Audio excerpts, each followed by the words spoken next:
So we've been talking about parables, and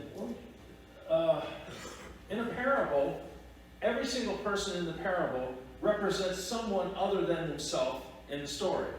And the situation represents something very different than what the story is. It's being told because there's a deeper meaning to it. We have one, an earthly story with a spiritual truth. Let's look at Isaiah first. Isaiah is a parable, and we have to know who's doing the talking here. Isaiah is interpreting between God and the people of Judah, the people of Israel. Israel is the vineyard. And it starts out, it's a love song. God is singing a love song to Israel. Let me sing for my beloved. And then he goes into everything that God does to prepare the ground for planting, to prepare for a good crop. He cleared it of stones, planted it with choice vines. You can tell and you can feel the love that the vineyard owner puts into this. And then what happens? God, like a spurned lover, expects a harvest, a bountiful harvest of fragrant, beautiful grapes. But instead, there's wild grapes. It's almost a mocking of God that Isaiah says is happening.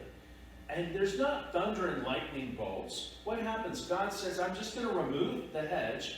I will break down its wall. It's going to be trampled down when I remove the hedge.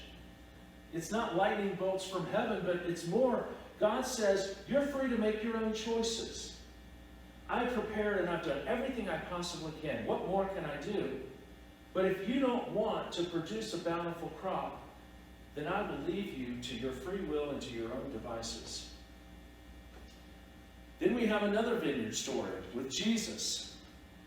This one has been misconstrued. You notice the part where it says, Jesus says, I will take the vineyard from you and give it to people who will produce a good crop. And a lot of people have said, this is where God has said the Jews no longer possess the vineyard. It is now the Christians and followers of Christ. What it really is Jesus is saying, you clergy people and you leaders in the church, you session people and you deacons, I'm going to rip it away from those of you who are oppressing the people because you're not doing what you're supposed to do. Excuse me. It's against the clergy is where this really is. Notice also the care that God gives. The care in this text. Once again, Jesus is bringing this up. What happens? Listen to another parable. There's a landowner who planted a vineyard. He puts a fence around it. He digs a wine press. He builds a watchtower. Then he leased it to tenants and went to another country. Why did he leave? I don't know. Maybe the implication is that we're responsible for tending the vineyard and producing a good crop, even when we feel like God is far away from us. He said one other thing. Notice how frustrating it is for the people. This comes right on the heel in Matthew 21 of them saying, by what authority are you teaching this? Who has given you the authority? And always Jesus answers a question with a question. It's the same thing we say, tell me what to do. Tell me what to do. And Jesus says, tell me what you think about this. It's the same thing in counseling. If you're getting good counseling, a counselor will never say, well, let me tell you, I'll tell you what your problem is. I'll tell you what you're doing wrong, and I'll tell you how to fix it. It's the same thing in preaching, I think. A preacher who says, let me tell you, read a verse, and I'll tell you what it means that you have to do. No, Jesus says the answer is inside you already. The good counselor says, I can guide you, but you have to figure it out on your own. And what happens when the Pharisees and the chief priests get wind of it? First they say, he will put those wretches to a miserable death, right? And then all of a sudden they go, oh my God, you're talking about us. You know they know it's true. Why? Because of the reaction that they have. We get angry when someone says something about us that's true. If it's not true, you just water off a duck's back. So Jesus gives them this answer, and there's the zinger. It reminded me of David and Nathan. Do you remember David and Bathsheba and Nathan? Nathan the prophet. David sees Bathsheba bathing in a pool, and she's naked, and he says, I really want her. And so he sends Uriah, her husband, to the front to deliberately get killed so that he can have Bathsheba. And Nathan is given the unenviable task by God of going to the king and saying, you need to tell the king. And so Nathan tells the king a parable. And he says, there was a man who had a little ewe lamb, one ewe lamb. And he loved it, and he petted it. He fed it at the table. He loved her. And there was a rich man who had thousands and thousands of lambs. And a visitor, a stranger, came to town. And the rich man said, I need to prepare something for this man to eat. But did he take one from his own flock? No. He went down and ripped the little ewe lamb from the man's table and slaughtered and prepared it and served it. What do you think of that man? And David, in his royal fury, got up with a sword in his hand, and he said, that man will die today. And Nathan said, you are the man. And David slumped down in his throne, and the sword clattered on the stone floor because he knew. David was able to take responsibility and own up to what his shortcomings were the priests here are not able to do. Why do we listen to parables? In fact, I would just sort of ask the question this morning, why are we here? Why do we listen to this stuff? Why do we listen to, in the beginning was the Word, and the Word was with God, and the Word was God. Jesus was the light of the world who came into the world, and the darkness will not overcome the light. You are the salt of the earth. But if the salt loses its saltiness, it is good for nothing but to be thrown out and trampled upon by human beings. Why do we come into this building and listen to this stuff? This is the only place, think about it, this is the only place where you come each week and think metaphorically, isn't it? Can you think of any other place where you go and use this type of language in your life? No, not there.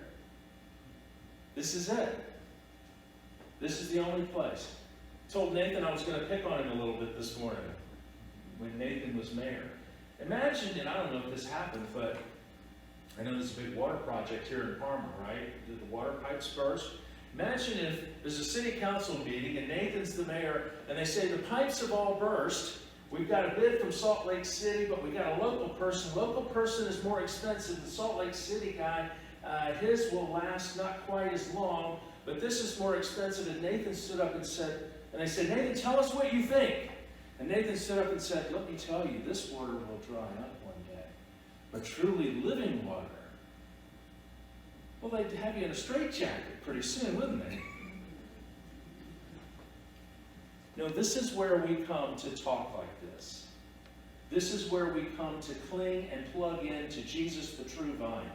As I start to wrap up, spirituality is a big thing these days. And I talk about spiritual practices a lot, and I think they're very important. They help keep us grounded. Young people these days, millennials, Gen Z, are into spirituality and they're not into church. And if you think about why, think about this parable and clergy. Well, young people, it's not that they hate God. It's not that they hate church. They don't hate us. They just don't have time for it. Clergy people rail against whatever, fill in the blank, booze, gays, blacks, who knows what, but why should a pastor who rails and rails and rails against, I don't know, booze and loose women, and for sure you're going to have someone with a camera at the Motel 6 parking lot at 5 in the morning.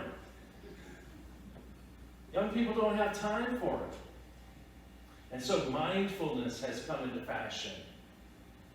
spirituality. I would say the reason that we are here this morning, the reason why I saw so many people at the hospital at the end of life, when I saw family members who quit going to church and detached from their traditions, all of a sudden say, I need to reconnect, but I don't know how. And they do. And they try. When the hour gets desperate, their face still turns to us.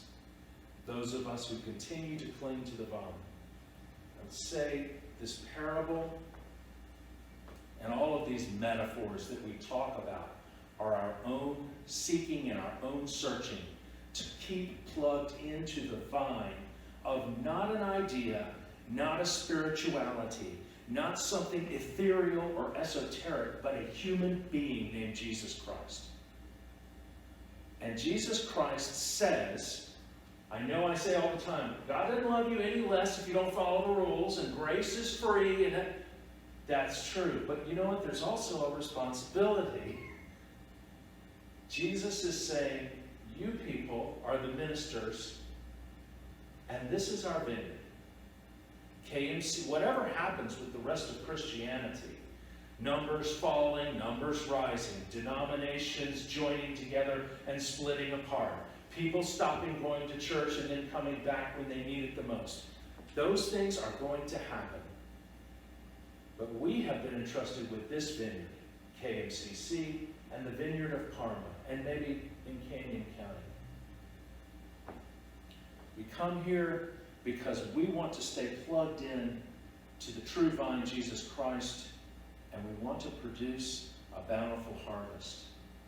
It's our obligation to produce a harvest of sweet grapes and to share that harvest with anyone who turns towards us in their hour of need.